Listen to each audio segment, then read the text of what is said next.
Good morning. I'm Dina Vandenbosch. I'm a 7th grade social studies teacher at Clark Shaw Magnet School, and I'm with Christy Roberts, who's also a 7th grade language arts teacher, and we are going to be engaging in a coaching conversation. So Ms. Roberts, thank you for being here. You're very welcome. Let's talk about what your students are learning, and let's start with the standard that you're teaching. So right now the standard that we're working on is analyzing literature for theme and figurative language.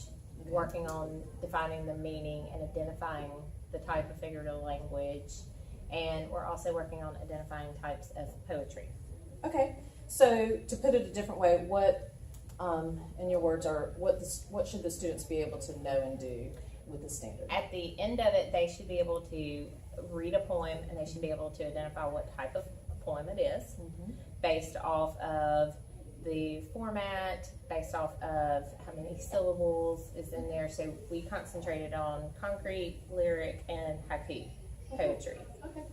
And then they need to be able to look at in the poem and see what type of figurative language and say this is a simile, this is a metaphor, personification, onomatopoeia, and then be able to tell me what that means. Okay, so what kind of what kind of strategies are you using to help them learn this? So the first thing that I do was I let them, we took notes, and then we actually looked at examples within poetry itself.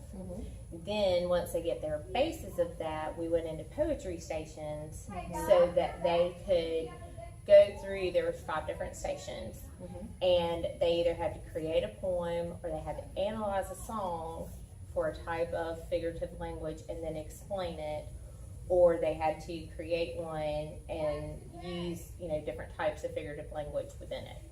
And I think I've been witnessing some of y'all's activities on the hall. So how do you know when it's successful? What's your measure of when a student has learned the standard?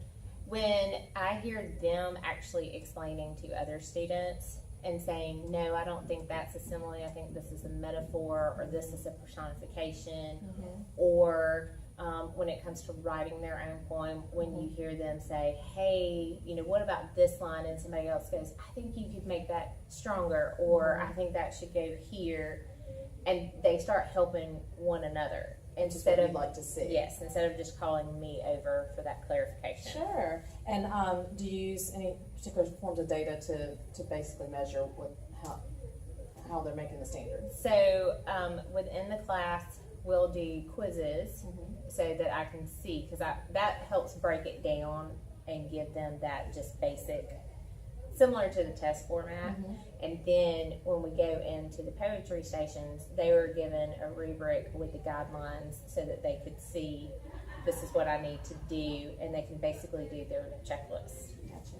Well, how about the students that aren't meeting the standard? What are your strategies for working with them? So for them, we have the one-on-one conversations, and when they have their questions, we go back and we talk about their notes or where they're struggling, so maybe they can't get similes. So then I start giving them examples where they're in the similes themselves so that they can start picturing the difference. So you're adding some relevance to it.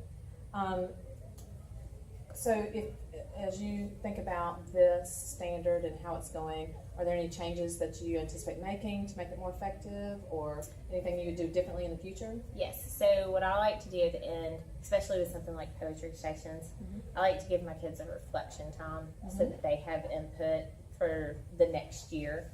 And so my students, they just turned those in, and I'm still in the process of reading. Some stations they really liked, the ones that had more structure, but the ones that had where they could maybe do their own thing, they struggled with that. So I need to look at that to see if I can't maybe give some more guidelines so that they're still creating their own, but it's not as structured.